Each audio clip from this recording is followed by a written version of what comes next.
અમદાવાદના ફટાકડા factory blast કેસમાં મોટો ખુલાસો। મુખ્ય આરોપી અને ફેક્ટરી માલિક મેહુલ ડોડિયાની ધરપકડ।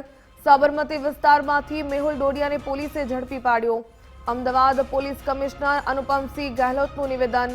બ્લાસ્ટ સમયે મેહુલ ડોડિયા હાજર હતો, તે પણ ઇજાગ્રસ્ત બન્યો હોવાનું સીપીએ નિવેદન આપ્યું। સાથે જ કહ્યું કે મેહુલ ત્યાંથી ભાગ્યો એટલે તેના પરિચિતને કોલ કર્યો। પરિચિતને બ્લાસ્ટના સ્થળે જવા માટે કહ્યું હતું। 4 માર્ચે ફટાકડા યુનિટ પોલીસે બંધ કરાવ્યું હતું। છેલ્લા 25 દિવસમાં ફરી ફટાકડા બનાવવાનું ચાલુ કર્યું। ઓર્ડર પ્રમાણે ફટાકડા બનાવવામાં આવતા હતા। દાહોદથી શ્રમિકો બોલાવીને ફટાકડા બનાવવામાં આવી રહ્યા હતા।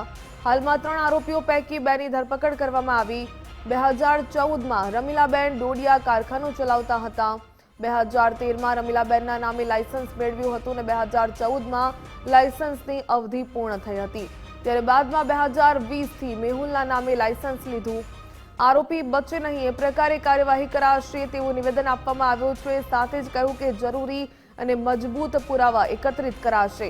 રામોલ વિસ્તારની બહાર ફેક્ટરી બંધ કરાવવામાં આવી। સાદિક સૈયદ નામના આરોપીની પણ ધરપકડ કરવામાં આવી। વધુ વિગત મેળવીએ સંવાદદાતા અર્પિત દરજી પાસેથી। અર્પિત, અમદાવાદ ફટાકડા બ્લાસ્ટ કેસ મામલે મોટો ખુલાસો થયો છે। દાહોદના એક જ પરિવારના 7 સભ્યોના મોત નિપજ્યા છે અને જે પ્રકારે કહી શકાય કે નામ સામે આવ્યા છે કે લાયસન્સ રદ કરી દેવામાં આવ્યું હતું, ફરી એકવાર લાયસન્સ મેળવી લીધું અને 25 દિવસ પહેલા જ ફેક્ટરી બંધ કરવામાં આવી હતી, તો કોની રહેમ નજર હેઠળ આ ફેક્ટરી ફરી ધમધમી રહી હતી?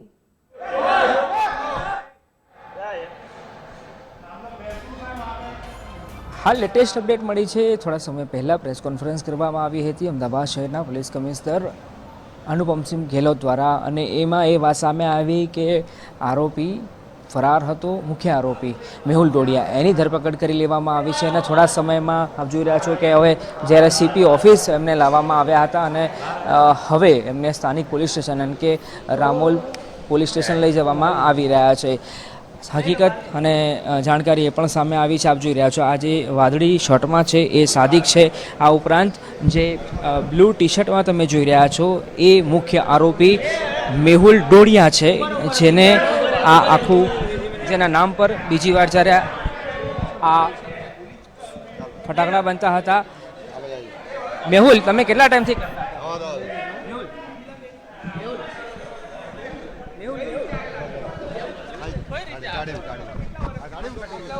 ધંધો કરો છો તમે?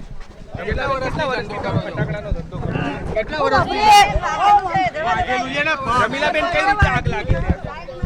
તો આપ જોઈ રહ્યા છો આ 3 આરોપી છે, એને સીપી ઓફિસ લાવવામાં આવ્યા હતા અને હવે 3 આરોપી એકનું મોત અગાઉ થઈ ગયું હતું, એકનું મોત થઈ ગયું હતું, તોય આપણી ગાડી ક્યાં છે? તમે અગાઉ ચાલુ કર્યું હતું, એકનું મોત થઈ ગયું તોય કેમ તમે ચાલુ કર્યું? બીજો કોઈ અફસોસ કરો? ભાઈ ઉભા રહેજો। ધીમે ધીમે કરો રમીલાબેન। અફસોસ કરી આ ઘટના બની એનો અફસોસ કરી? તમારો વાંક લાગે છે તમને? તમને લાગે તમારો વાંક છે આમાં? તમારો દીકરાનો? સાહેબ જતા રહો। તો આપ જોઈ રહ્યા છો આ રમીલાબેન મેહુલ ડોડિયાના માતા, કે સૌથી પહેલાં આખું ચેપ્ટર શરૂ થયું હતું વર્ષ 2013માં રમીલાબેને એમના નામ પર લાયસન્સ લીધું હતું ફટાકડા બનાવવા માટેનું। એ પછી વર્ષ 2014માં એ લાયસન્સ રદ કરી દેવામાં આવ્યું। એ લાયસન્સ રદ થયા પછી ફરી એકવાર વર્ષ 2020માં આ જે 2020માં ફરીથી લાયસન્સ લીધું હતું રમીલાબેને એમના દીકરા મેહુલ ડોડિયાના નામે, અને આ લાયસન્સ ચાલુ વર્ષે 2026માં માર્ચ મહિનામાં પૂર્ણ થયું હતું। અને એ પછી જ્યારે અમદાવાદ શહેર પોલીસ રથયાત્રાના બંદોબસ્તમાં લાગી હતી એ સમય દરમિયાન મેહુલ અને એની માતા રમીલાએ એનો ગેરલાભ ઉઠાવ્યો અને ફરીથી ફટાકડા બનાવવાની શરૂઆત કરી દીધી હતી કારખાનામાં, જેના કારણે સત્તામંડળ એટલે કે એજન્સીઓના ધ્યાને ન આવી હતી વાત। એ પ્રકારનો દાવો, એ પ્રકારની હકીકત, એ પ્રકારની વાત હાલ સામે આવી રહી છે। આ દરમિયાન જ ગઈકાલે બપોરે 3 કલાકે ફટાકડા બનાવતી વખતે બ્લાસ્ટ થયો હતો, જેમાં 9 લોકોના મોત થયા છે, નિર્દોષ લોકોના મોત થયા છે અને હવે 3 આરોપીની ધરપકડ કરી લેવામાં આવી છે। હવે આખો એ કેસનો દારોમદાર મેહુલ પર રહેલો છે, કેમ કે મેહુલની પૂછપરછ એ સૌથી અગત્યની અને મહત્વની છે, કેમ કે મેહુલ જ્યારે બ્લાસ્ટ થયો હતો ત્યારે મેહુલ ત્યાં હાજર હતો, એટલે મેહુલ મુખ્ય આરોપી છે એના નામે લાયસન્સ હતું. એની માતાને એના કાનના પડદા ફાટી ગયા હોવાની હકીકત પોલીસ દ્વારા કહેવામાં આવી છે. આ ઉપરાંત રમીલાબેન ત્યાં હાજર હતા, એમને પગે ઈજા થઈ છે. આ સંજોગોમાં એમની પૂછપરછ તો કરવામાં આવી રહી છે, પણ મુખ્ય આરોપી મેહુલ છે એ મેહુલની પૂછપરછમાં સામે આવશે કે જ્યારે એક્ઝેક્ટલી આ બ્લાસ્ટ થયો હતો ત્યારે કયા પ્રકારના સંજોગ, કયા પ્રકારની પરિસ્થિતિ, એકચ્યુઅલી બ્લાસ્ટ થવા પાછળનું કારણ એ રીઝન શું હતું અને કોઈની મહેરબાનીથી, એટલે કે જ્યારે કોઈ પણ પ્રકારનું લાયસન્સ ન હોય, અધિકૃત લાયસન્સ, ત્યારે ફટાકડા બનાવવા એ ખૂબ ગંભીર બાબત માનવામાં આવે છે.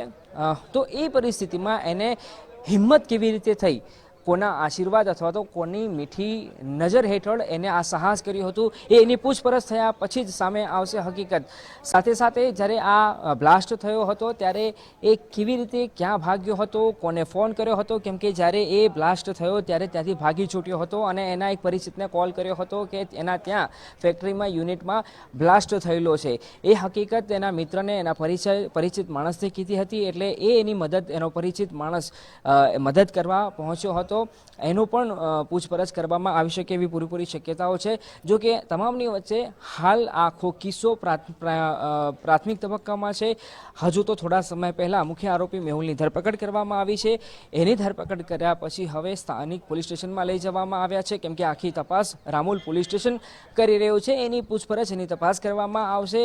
કેટલા સમયથી એને આ ધંધો ચાલુ કર્યો હતો, એટલે કે ફટાકડા બનાવવાનો, કેટલા રૂપિયા શ્રમિકોને આપતો હતો, શું એને કોઈ લેવડ દેવડ કોઈ એજન્સી અથવા તો સત્તામંડળ સાથે કરી હતી કે કેમ, એ તમામ બાબતો, એ તમામ વિગતોની પૂછપરછ હાલ કરવામાં આવી શકે છે. એ પછી જ આખા કેસમાં સૌથી મહત્વની કડી, મહત્વના પાસા સામે આવી શકે છે, કેમ કે જ્યારે આરોપીને ઓફિશિયલી ધરપકડ થયા પછી કોર્ટમાં રજૂ કરવાના હોય છે. કોર્ટમાં રજૂ કરતા સમયે કયા કયા કાગળિયા, મહત્વના દસ્તાવેજો પણ એકત્રિત કરવા પોલીસ માટે સૌથી મોટો પડકાર બની જાય છે, કેમ કે જ્યારે કોર્ટમાં રજૂ કરવાનો હોય, આરોપીને રિમાન્ડ માંગવાના હોય, અને કેમ કે આખો કિસ્સો સેન્સિટિવ છે, એટલે રાજ્ય સરકાર પણ આ આખા મામલામાં નજર રાખી રહી છે. ખુદ મુખ્યમંત્રીથી લઈ નાયબ મુખ્યમંત્રી સુધી આખો મામલો ધ્યાને લેવામાં આવ્યો છે, એની ગંભીરતાને ધ્યાને લેવામાં આવી છે. એટલે પોલીસ દ્વારા પણ ડોક્યુમેન્ટ લેવલે કોઈપણ પ્રકારની કચાશ, કોઈપણ પ્રકારની ચૂક ન રહી જાય એનું ખાસ ધ્યાન રાખવામાં આવી રહ્યું છે. અને એટલા માટે જ મજબૂત પુરાવા આરોપીઓ સામે એકત્રિત કરીને કોર્ટમાં એને રજૂ કરવામાં આવે, જેથી કરીને વધારેમાં વધારે, એટલે કે 14 દિવસના રિમાન્ડ પોલીસ દ્વારા માંગવામાં આવશે.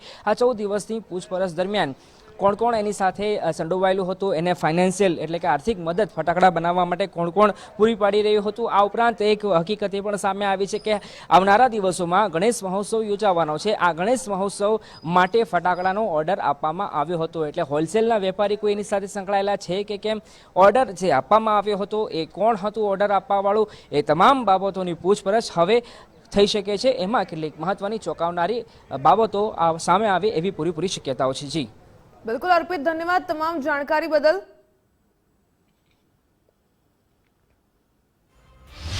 ટોટલ જેટલા બી લોકો ડેથ થયા, રાતોરાત એના બધા ડૉક્ટરો સાથે જો લાયસન્સ કરીને જોઈએ, એના સારવાર અને જેના જો દુઃખદ અવસાન થયા જોઈએ, એના જો પીએમને પ્રક્રિયા કરીને જોઈએ પૂરી, એના વતન જોઈએ, ડેડ બોડીઝ જો એના સગા સંબંધીઓ પાસે પોલીસના સાથે જોઈએ અને મોકલી આપવામાં આવેલા જોઈએ. એના 9 બોડી જેટલી હતી.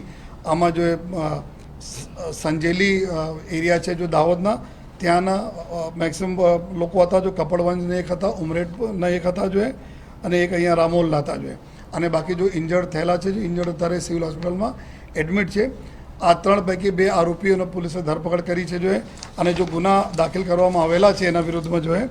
આ જો BNS 2023ના જો કલમ છે 105 જોઈએ, 287, 288, 61(2) અને જો વિસ્ફોટક પદાર્થ જો અધિનિયમના અલગ અલગ કલમો હેઠળ જો ગુના દાખલ કરવામાં આવ્યા છે જોઈએ. આમાં આ નેક્સ્ટ જો મર્ડરના કલમ હોય છે જોઈએ, આ પ્રકારના કલમો લગાવવામાં આવેલા છે.